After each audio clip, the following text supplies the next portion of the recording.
ایک دن میری بیوی نے عجیب سا شکوہ کیا، کہنے لگی آپ بڑے ظالم ہیں، ہماری شادی کو 8 سے 9 سال گزر گئے ہیں لیکن آپ نے کبھی مجھے میکے میں رات نہیں گزارنے دی۔ شوہر نے حیران ہو کر کہا کہ میں نے کب آپ کو وہاں رات رہنے سے منع کیا ہے، آپ جائیں اور جتنا دل چاہے وہاں رہیں۔ وہ خوش ہو کر بولی ٹھیک ہے، پھر میں اگلے 2 دن میکے میں ہی رہوں گی، لیکن آپ کا ناشتہ اور آفس کی تیاری، دوپہر اور رات کا کھانا کون بنا کر دے گا؟ شوہر نے جواب دیا کہ آپ کو تو پتہ ہے میں ہر طرح کا کھانا پکانے میں ماہر ہوں، کپڑے بھی خود دھو لیتا ہوں اور پریس بھی کر لیتا ہوں۔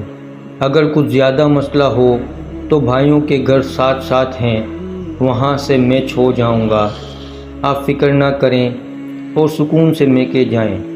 کچھ ضروری ہدایات کے بعد وہ میکے چلی گئی۔ یاد رہے اس کے گھر کا فاصلہ سسرال سے آدھے کلومیٹر سے بھی کم تھا۔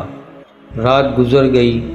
صبح کی نماز پڑھنے کے بعد شوہر نے واک کی اور پھر ناشتہ بنانے کا سوچ ہی رہا تھا کہ دروازے پر دستک ہوئی۔ دروازہ کھولا تو سامنے بیگم صاحبہ تھی۔ مجھے یہ دیکھ کر حیرانگی کا جھٹکا لگا کہ بیوی نے اتنی صبح سویرے واپسی کر لی۔ میں نے پوچھا کہ خیریت تو ہے؟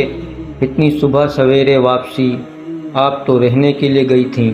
تو کہنے لگی کہ مجھے تو وہاں ساری رات نیند ہی نہیں آئی، اسی فکر میں کہ آپ اکیلے گھر میں رات کیسے گزار رہے ہوں گے، صبح کا ناشتہ کیسے بنائیں گے، آفس کی تیاری کیسے کریں گے۔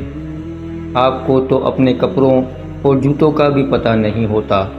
شوہر بیوی کی باتیں سن کر مسکرائے جا رہا تھا اور ساتھ ساتھ ناشتے کی تیاری بھی جاری تھی۔